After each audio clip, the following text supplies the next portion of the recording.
Flagship मिसाइलें मौजूद हैं। और अब बात भारत के मिशन चंद्रयान-3 की। चंद्रमा की सतह पर चंद्रयान-3 के उतरने का काउंटडाउन शुरू हो चुका है।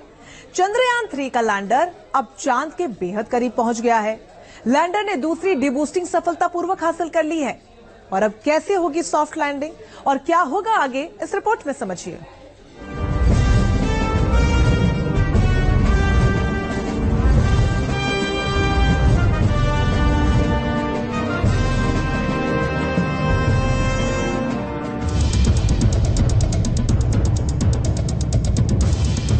चांद पर लहराएगा तिरंगा।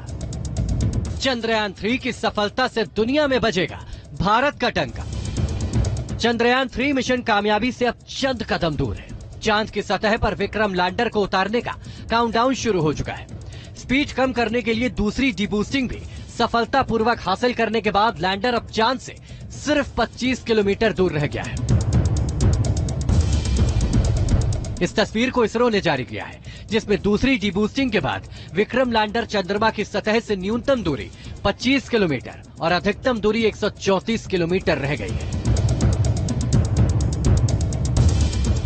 इसरो के मुताबिक अब यहां से लैंडर को चांद पर उतारने की प्रक्रिया धीरे धीरे शुरू हो गई है। सॉफ्ट लैंडिंग से पहले की प्रक्रिया के तहत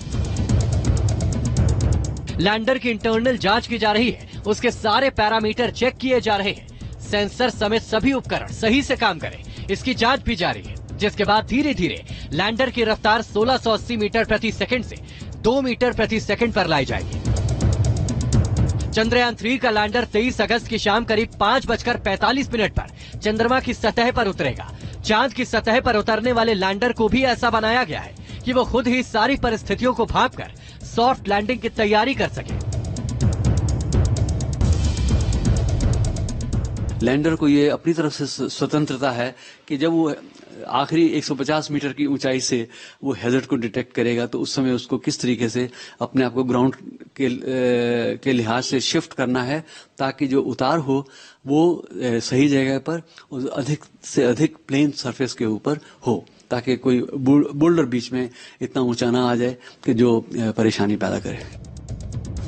वैज्ञानिकों के मुताबिक 25 किलोमीटर की ऊंचाई से चांद की सतह तक पहुंचने में विक्रम लैंडर को 15 मिनट लगेंगे और सॉफ्ट लैंडिंग के यही 15 मिनट बेहद अहम है, क्योंकि पिछले मिशन में लैंडर की इसी चरण में हाई लैंडिंग हो गई थी और रूस की लूना 25 मून मिशन भी इसी चरण में फेल हुआ है। तो जो 15 मिनट का जो टाइम है जिसमें ये 30 किलोमीटर लगभग 30 किलोमीटर की ऊंचाई से लैंडर जो है चंद्रमा की धरती पर उतरेगा, वो बहुत ही नाजुक क्षण है।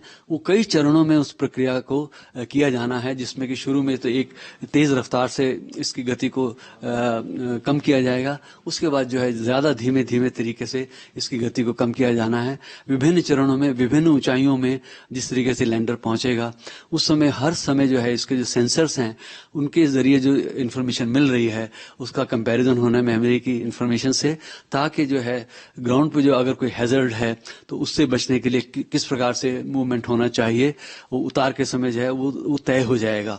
तो उस तभी जो है एक निरापद उतार जो है फाइनली हमको मिलने वाली है। 23 अगस्त को चंद्रमा पर सूर्योदय होगा और दिन की रोशनी में चंद्रयान-3 चांद की सतह पर उतरेगा, ताकि लैंडर के सोलर पैनल काम करते रहे।